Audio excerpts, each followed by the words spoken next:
The phone rang on a Tuesday, and it was my mother's voice for the first time in 20 years. I almost didn't answer. I didn't know the number. I was standing in my kitchen with a dish towel over my shoulder, my son laughing at something in the other room, and I picked up the way you pick up any strange call. Half distracted. Already saying hello in that flat, polite voice you save for people you don't know. And then she said my name. Not the name I go by now. The old one. The one only my family ever used. The one I hadn't heard out loud in 2 decades. She said it soft and careful, like she wasn't sure it still belonged to me. I need you to understand who these people are. These were the people who stood in their own living room and told me I was dead to them. Who covered the mirrors in the house like they were sitting in mourning, because to them that is exactly what it was. I married a man they didn't approve of.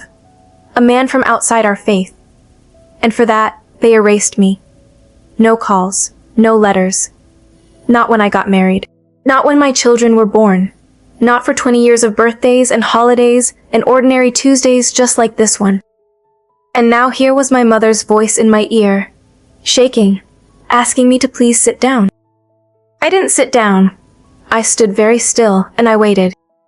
She told me my father was dying. His kidneys were failing. He had been on the transplant list for over a year and his time was running out. And then she said the words I have played back in my head 1,000 times since. She asked if I would get tested. To see if I was a match. To see if I could give him one of mine. The man who threw me out of my own family needed a piece of my body to keep on living. I stood there in my kitchen, and I could hear my son still laughing down the hall. And I thought about everything it took to build the life he was laughing inside of. A life they were never once part of. I said, I have to go. And I hung up on my own mother, and I put both hands flat on the counter, and I breathed. I need to take you back. Because you can't understand what that phone call did to me unless you understand where I came from and what it cost me to walk away. So let me start at the beginning. I grew up in a house where God had a seat at the table and my father held the fork. We were the kind of family the whole community looked to. My father led things. People asked his opinion the way you'd ask a doctor about a pain in your chest, like his answer was the difference between living right and living wrong. When he walked into a room, the room got quieter and straighter. Even at home. Especially at home. There were rules for everything.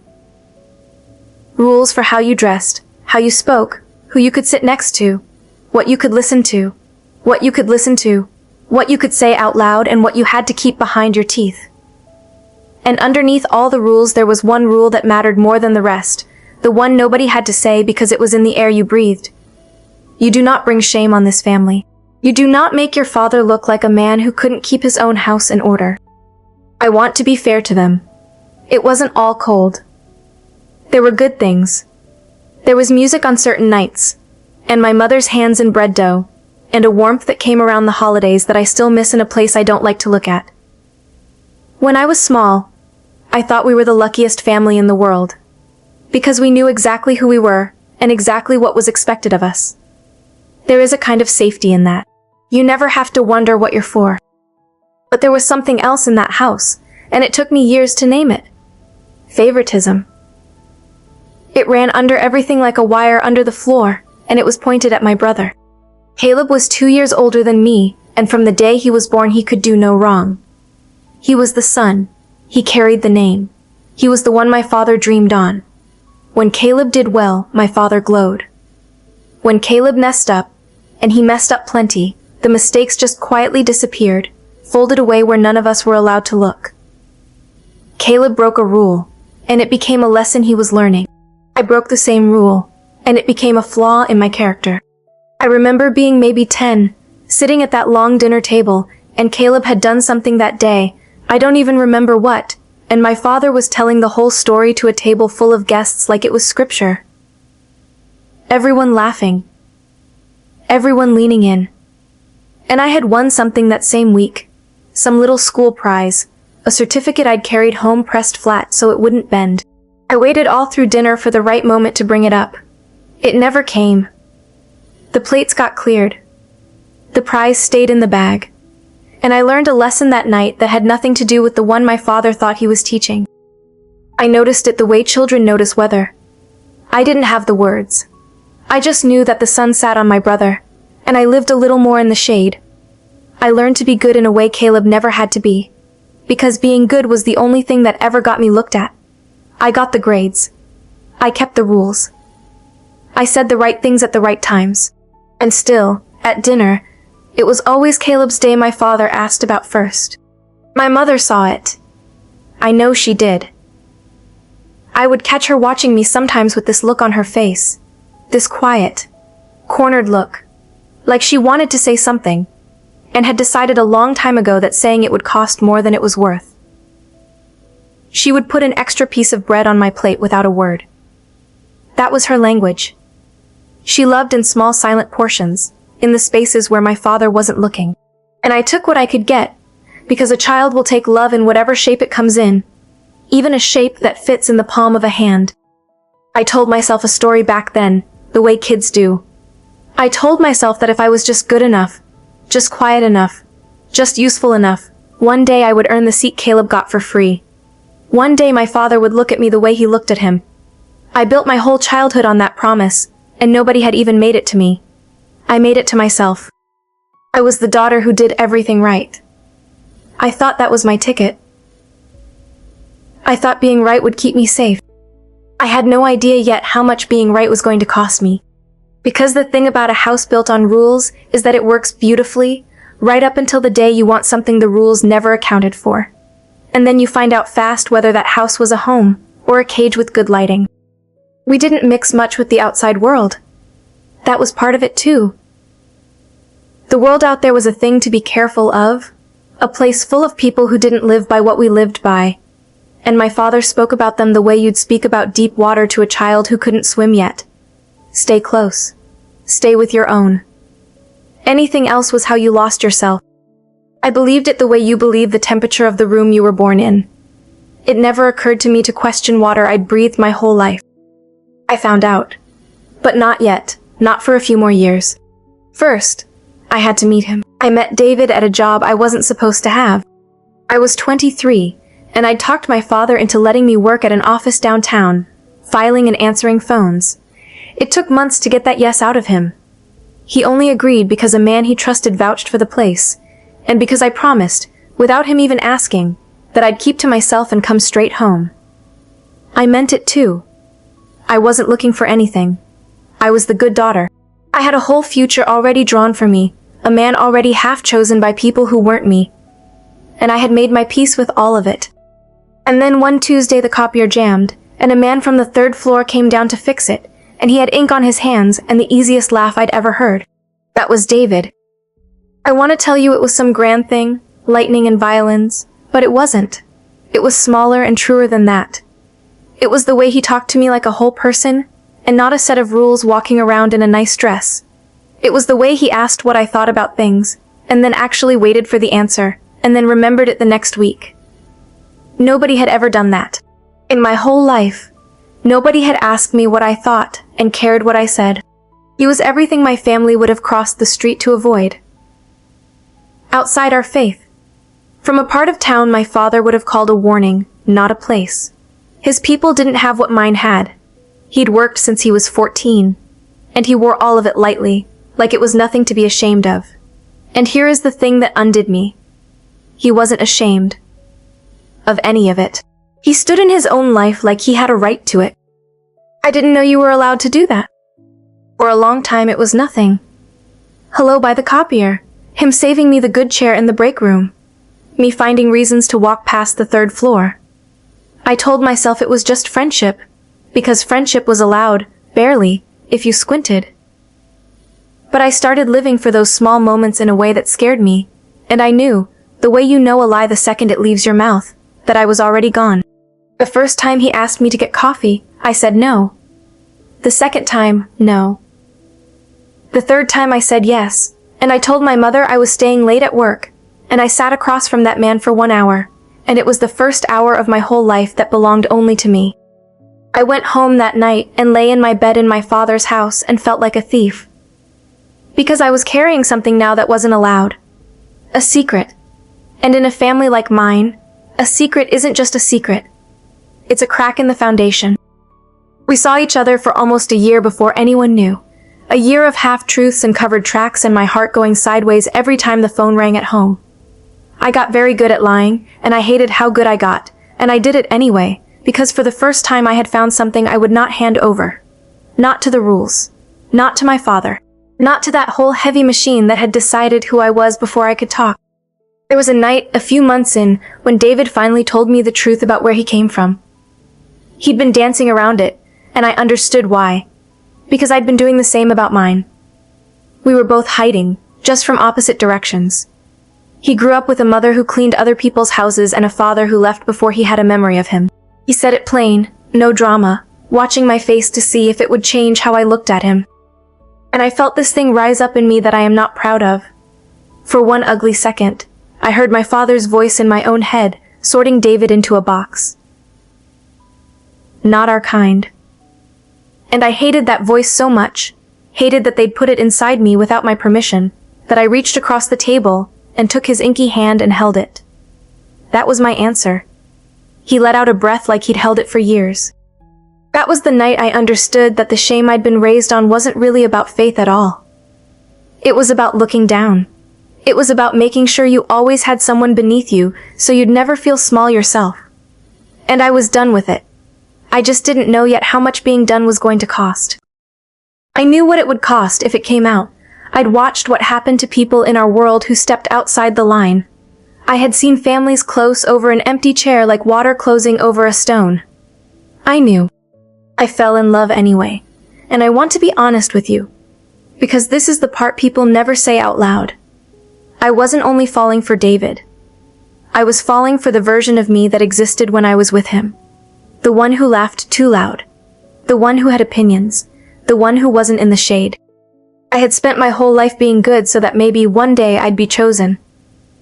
And now, for the first time, someone was choosing me. As I was. No test. No waiting.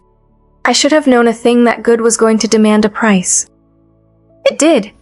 And when the bill came, it came in my father's voice. It came out the way these things always come out. Not in a big dramatic scene. In a small one. Someone from the community saw us. Just saw us, sitting in a coffee shop, David's hand near mine on the table. That was all it took. By the time I got home that night, the air in the house had already changed. You could feel it the second you walked in. That particular stillness, the kind that means everyone already knows, and is just waiting for you to walk into the middle of it. My father was sitting in his chair. He didn't look up when I came in. He let me stand there for a long moment, and then he said one word. He said my name, and I knew. I'm not going to pretend I stayed calm. I didn't. I stood in that room and I told them the truth, because I was so tired of the lying that the truth came out of me almost like relief. I told them I loved him. I said his name out loud in that house for the first time. David. I watched it land on my father like a slap. What I remember most is how quiet my mother got. She was standing by the kitchen doorway with a dish towel in her hands, and she was wringing it, and she wouldn't look at me. She wouldn't look at me. I kept trying to catch her eye, because I thought, she's my mother. She put the extra bread on my plate all those years. She'll say something. She'll stand up for me. And she just kept looking at the floor, and I watched the one person I thought might fight for me decide, right in front of me, not to. That silence taught me more about my family than any of the shouting ever could. You want to know where Caleb was in all of this? My brother, the golden one, the one who could do no wrong. He was there.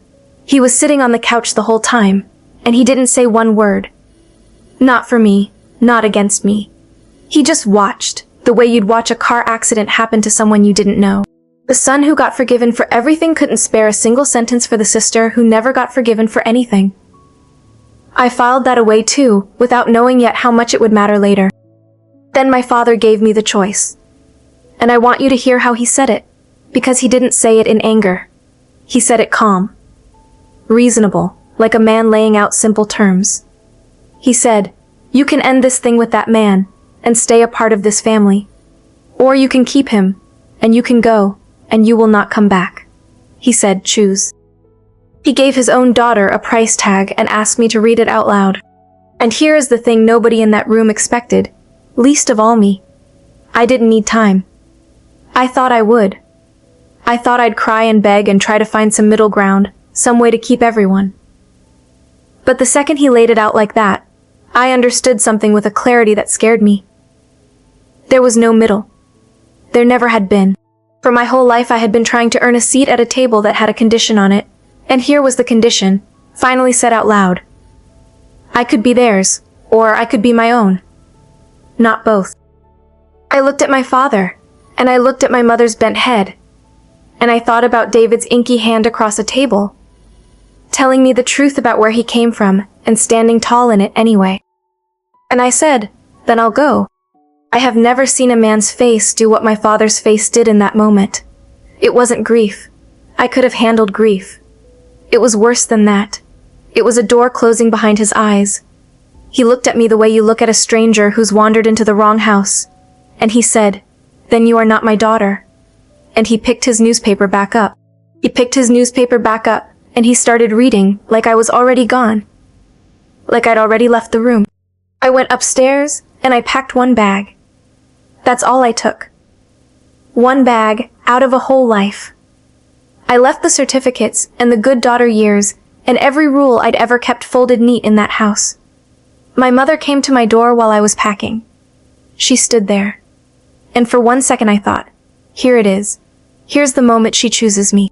She reached into her pocket and she pressed some money into my hand, folded small, the way she used to pass me bread. And she whispered, don't tell your father. And then she went back downstairs. That was it. That was her whole rebellion. Cash in the palm and don't tell your father. I walked out of my childhood home at 24 years old with one bag and a fistful of my mother's guilt money, and the door shut behind me, and I stood on that sidewalk, and I realized I had no idea where I was going to sleep that night. I had chosen. And choosing had made me an orphan with 2 living parents. What I didn't know, standing on that sidewalk, was that this was the easy part. The hard part wasn't leaving. The hard part was the 20 years of silence that came after. David found me on that sidewalk within the hour. I'd called him from a payphone, crying so hard I could barely say the words, and he didn't ask a single question. He just said, stay right there, I'm coming. And he came. We got married 11 weeks later at the courthouse. No white dress. No music on the good nights. No mother's hands in bread dough. It was him and me and 2 witnesses we barely knew, and a judge with 10 other couples waiting. And I'll tell you something that surprised me. It was one of the happiest days of my life. Because for the first time, nobody in that room was measuring me. Nobody was deciding if I'd earned my place. I just had one. The first years were hard in the way that only being poor is hard. We rented 1 room. We counted change for the bus. David worked 2 jobs and I worked whatever I could get. And we ate cheap dinners standing up in a kitchen the size of a closet. And through all of it, I kept waiting for the phone to ring. I told myself they'd come around. I told myself no father really means forever. I'd catch myself rehearsing what I'd say when my mother finally called. I had whole speeches ready. The phone never rang. Birthdays came. My birthday, the one my mother used to make a small cake for, no matter how quiet. Nothing. Their holidays came, the big ones, the ones that used to fill the whole house with people and warmth. And I would sit in our one room and feel the shape of that missing warmth like a phantom limb. I'd think about the table without me at it, and I'd wonder if they even noticed the empty chair, or if they'd simply set one less place and moved on like I was never there. That's the part nobody warns you about. It isn't the fight that breaks you. The fight, at least, you're part of. It's the silence after, the years of ordinary days, where the people who made you just go on living, growing older, and you are not in a single one of those days. You become a rumor in your own family. A name they don't say. I grieved them like a death, except a death lets you finish. This didn't finish. Every morning they were still out there, still alive, still choosing not to know me, and I had to choose all over again to keep going. But here is the other truth, and it took me a long time to be able to say it without flinching. We built something. David and I, out of nothing, out of a rented room, and a courthouse, and 2 people nobody bet on, we built a real life. It happened slowly. A better apartment. Then a small house with a yard that needed work. He got steady work and then good work. I went back to school, at night, the thing I was never allowed to want. We made friends who became family, the kind you choose, who show up when you're sick and celebrate when you're not. And then we had our son. I need to stop here for a moment, because I don't think I can explain what it did to me to become a mother when my own mother had turned her back. I held that baby in the hospital, this tiny furious red-faced thing, and I made him a promise right there that I have kept every day since. I told him, there is nothing. Nothing. Nothing you could ever do, nobody you could ever love, no truth you could ever tell me, that would make me close the door on you. I will never make you choose between yourself and me. Never. I was talking to my son, but I was also talking to a girl standing on a sidewalk with one bag, 20-some years too late. We had a daughter 2 years after that. My father had grandchildren now, 2 of them, growing up bright and loud and loved, and he didn't know their names. My mother had a granddaughter with her own eyes and had never held her. That was the price. Not just my exile. Theirs too, only they'd chosen it, and my kids never got a vote. There was one small thing I didn't understand until much later. About twice a year, an envelope would come with no return address, postmarked from my parents' town, and inside would be a little cash. No note. Never a note. The first time, David and I turned that envelope over a dozen times looking for a word, a name, anything. Nothing. Just money, folded small, the way my mother used to fold it. I told myself it might not even be from her. But some part of me knew. And I hated that I couldn't hate her cleanly, because a woman who lets her husband erase her daughter, and then mails cash twice a year, is a woman doing something I didn't have a name for yet. It wasn't love. It wasn't quite guilt either. It was something smaller and sadder, and it would be years before I understood what it was, and what it had cost her to send it. For 20 years, that was the story. A good life on this side of a wall, and a silence on the other, and me making my slow peace with the fact that some doors just don't open again. Then one of them did, in the worst possible way, over the phone, on a Tuesday. And everything I thought I'd made peace with was suddenly standing in my kitchen again, asking me for a kidney. After I hung up on my mother, I didn't move for a long time. David came into the kitchen and found me standing there with both hands on the counter, and he knew. He always knew. He put his hand on my back, and he didn't ask what happened. He just said, "It was them, wasn't it?" And I nodded, and the whole thing came out of me in pieces. Dying. Kidneys. A match. Would I get tested? 20 years of nothing, and then this. David is a gentle man, but I watched something go hard in his face. He'd held me through every one of those silent birthdays. He'd watched me grieve people who were still alive. He'd been the one who was actually there, and now the people who threw us both away were reaching back across 2 decades, not to say sorry, not to meet their grandchildren, but to ask for an organ.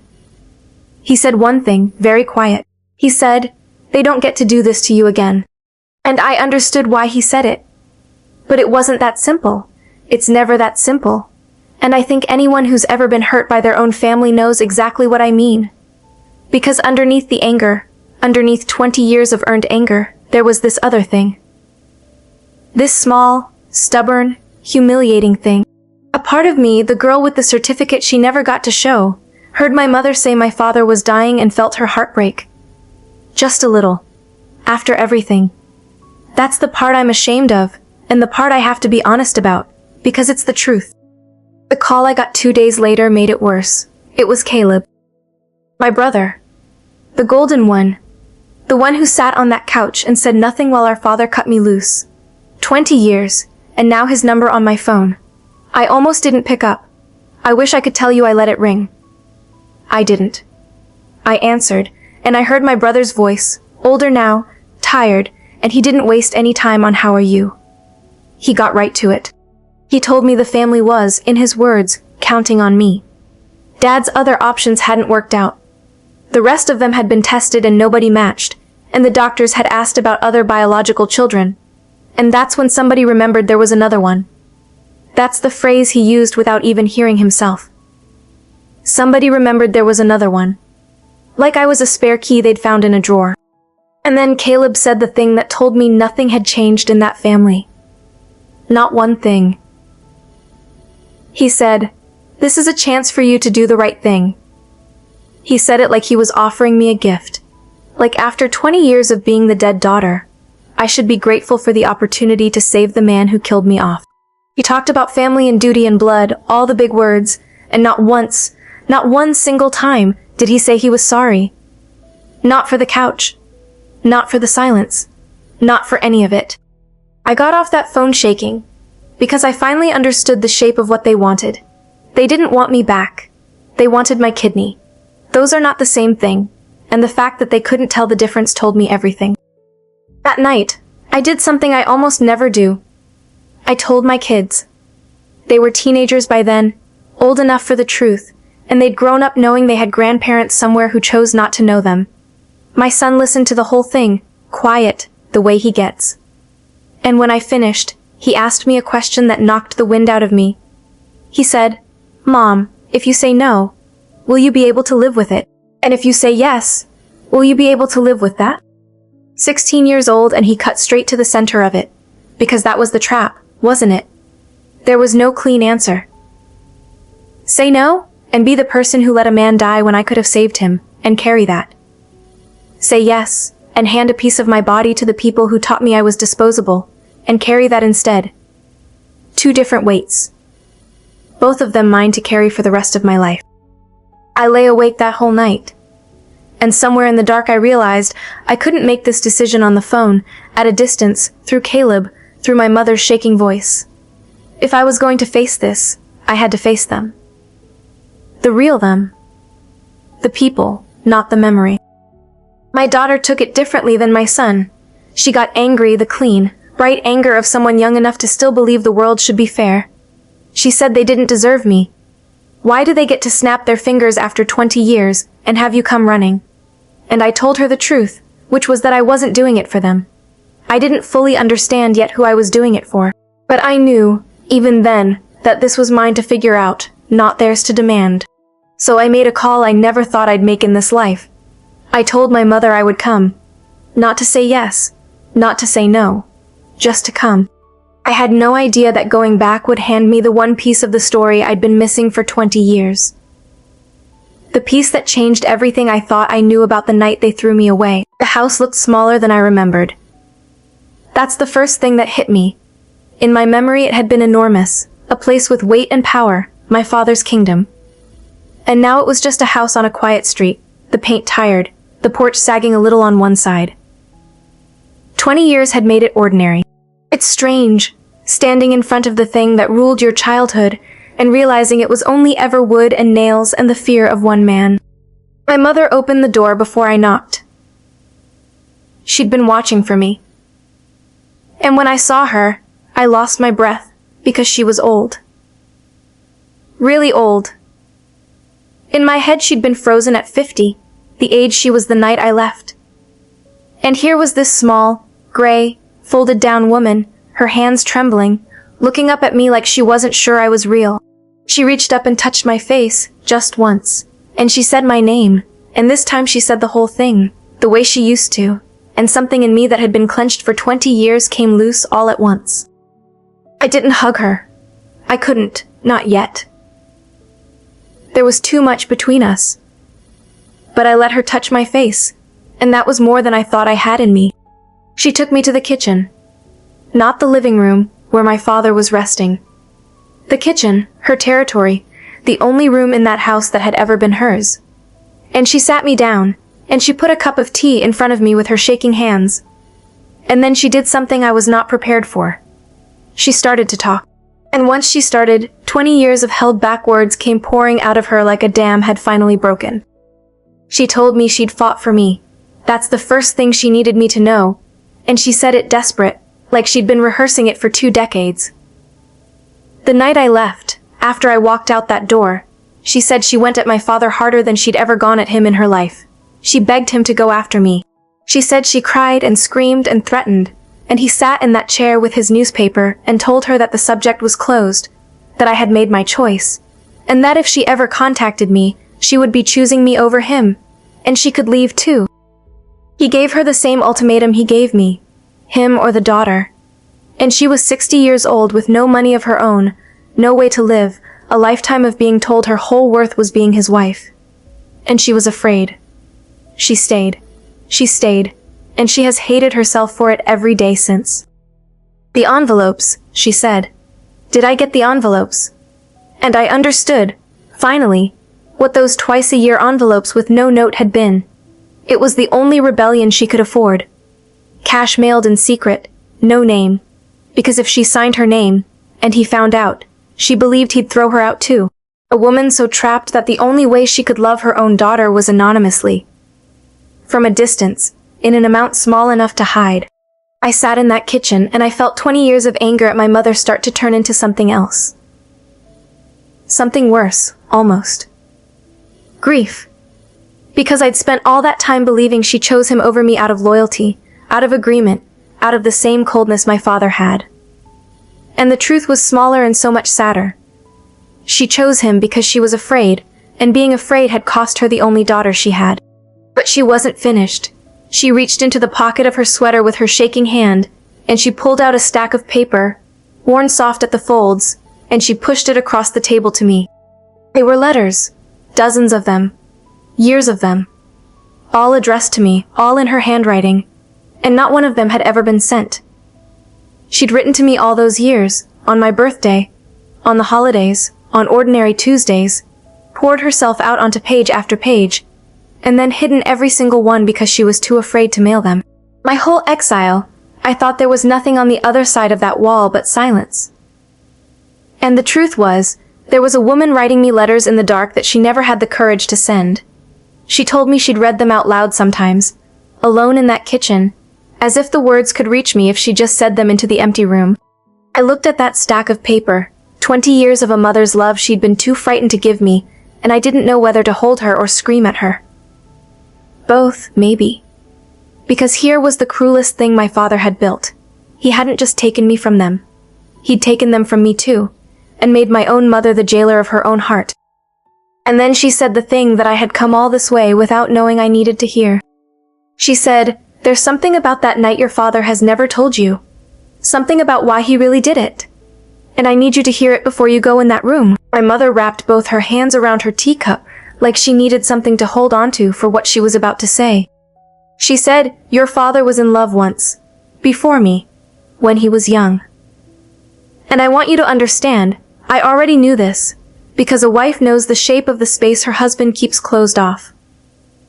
But I never knew the details until years into our marriage, when he told me one night, drunk, the only time I ever saw him drink. Her name doesn't matter now.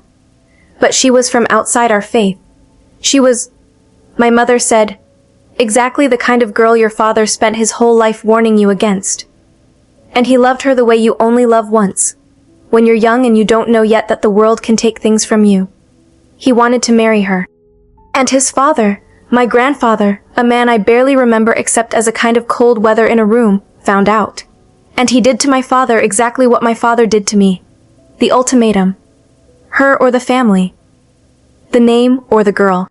Except my father made the other choice. He folded. He gave her up. He chose the family, the name, the approval, the seat at the table. He did the thing he was supposed to do, the right thing, the obedient thing.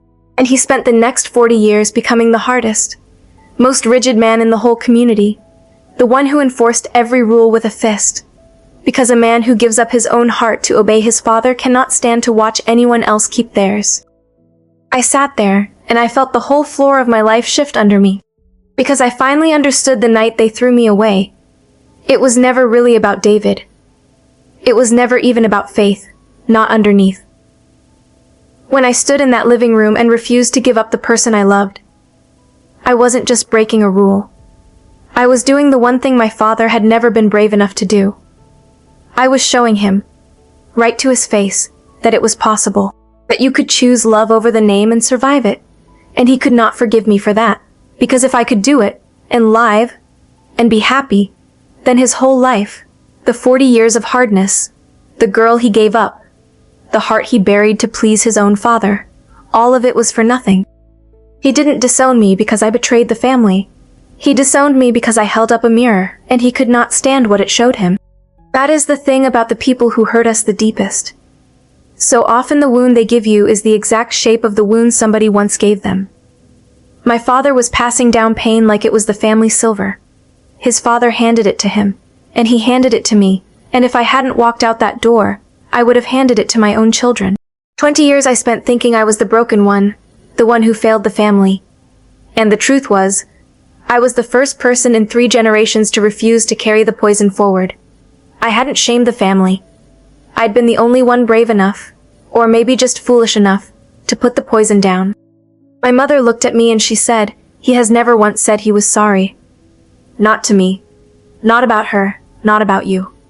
But I have watched that man for 50 years, and I am telling you, he is dying with it. Whatever you decide about the kidney, she said, you should know what's really in that room before you walk into it. I asked her the question I'd been afraid to ask since I arrived. I said, why now? Why, after 20 years, did they finally reach out? And I watched my mother's face, and I saw her hesitate, and I knew there was one more thing. She told me that Caleb hadn't wanted to call me.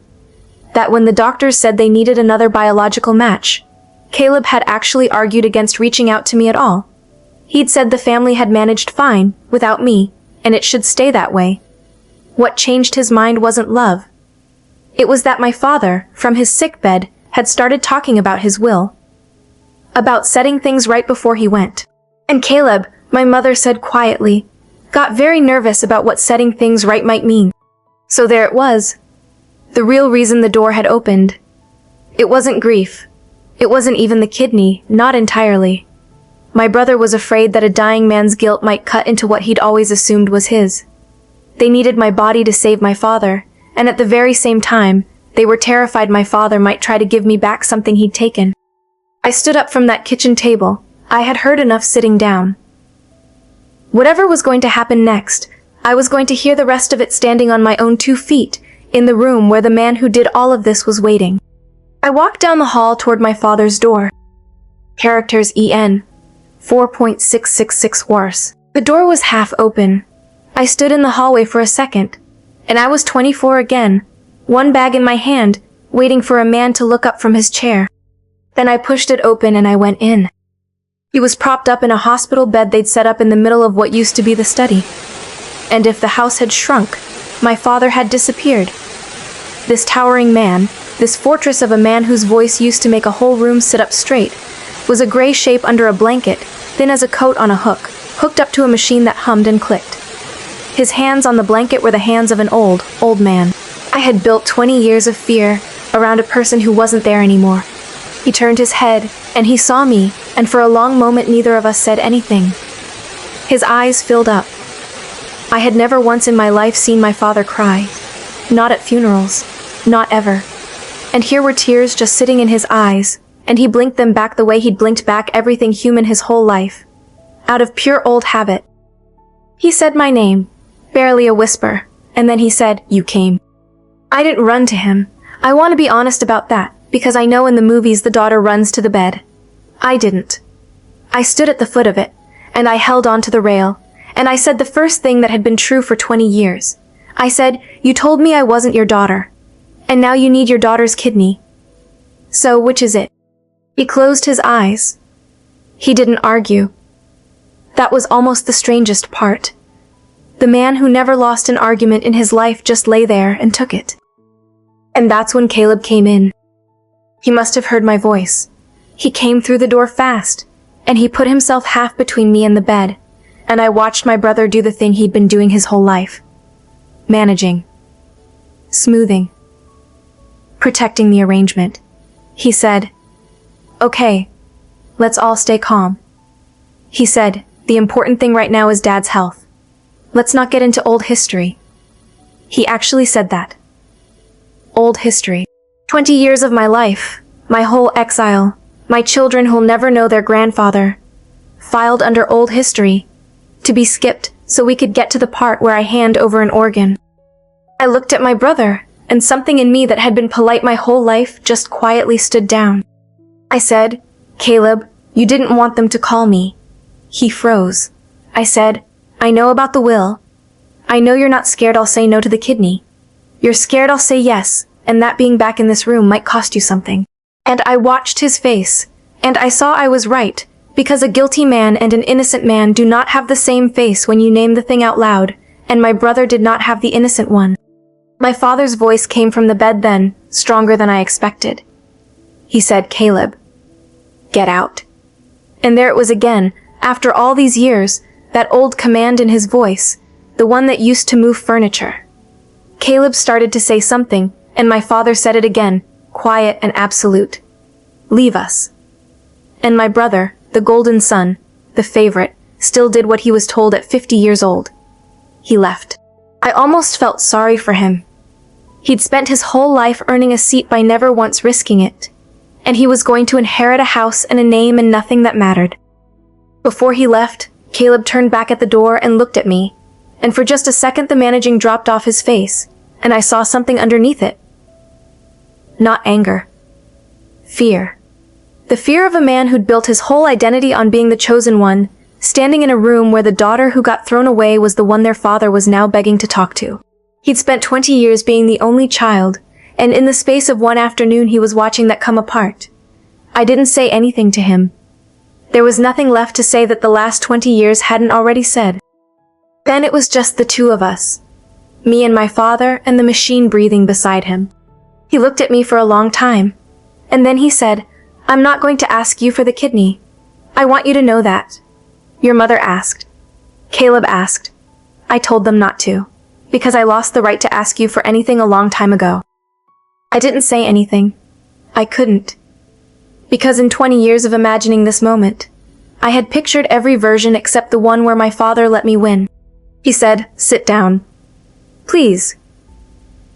There are things I have to say to you, and I don't have much time left to say them, and you have every right to walk out that door and let me die with them stuck in my throat.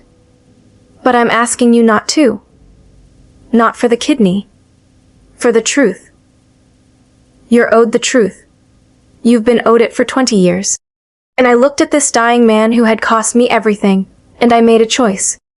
I pulled up the chair, and I sat down. He talked for a long time. Longer than I thought a dying man had breath for. He told me about the girl. The one my mother had already told me about, except now it was his voice, cracked and slow, and it was different hearing it from him. He told me how he'd loved her, and how his own father had stood in a room, just like this one, and made him choose, and how he'd chosen wrong, and how he'd spent his whole life pretending it was the right choice, because the alternative was admitting he'd thrown away the only real thing he ever wanted, to please a man who was already dead. And then he said, "When you stood in my living room and you chose that boy, you were braver at 24 than I have been my whole life. And I couldn't forgive you for it. I couldn't stand to see you do the thing I was too much of a coward to do. So I told myself you were the sinner, so I wouldn't have to see that I was the coward. And I let my father's voice come out of my mouth, and I did to you exactly what was done to me."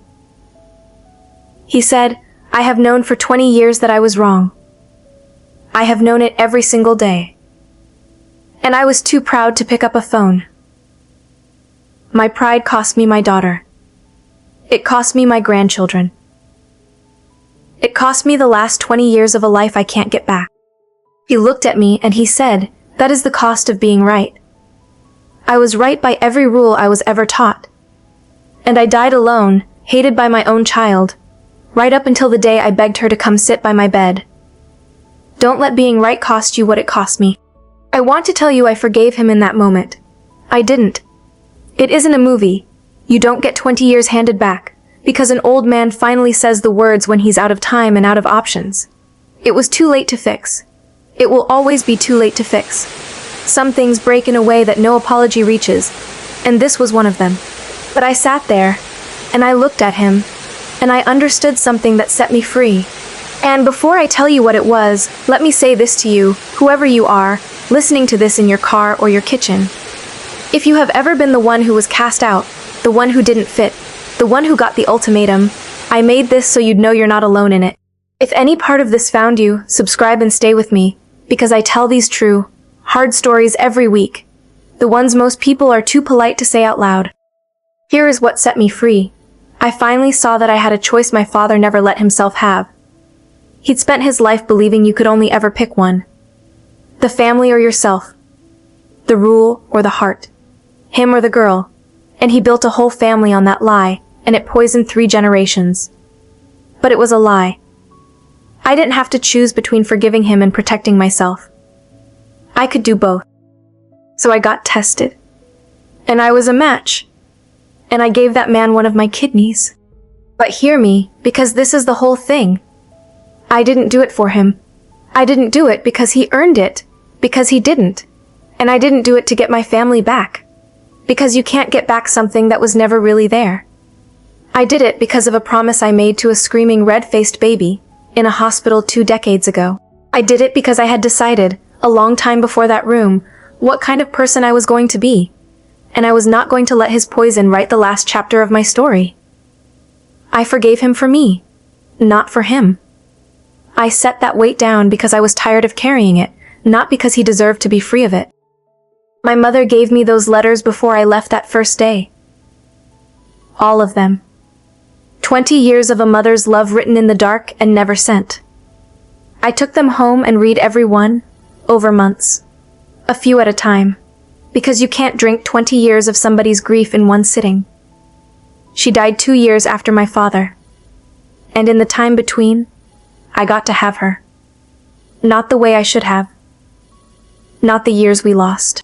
But she got to hold her granddaughter once before the end, and she got to sit in my kitchen, at my table, and be somebody's mother out loud, with nobody in the next room telling her she couldn't. It wasn't enough.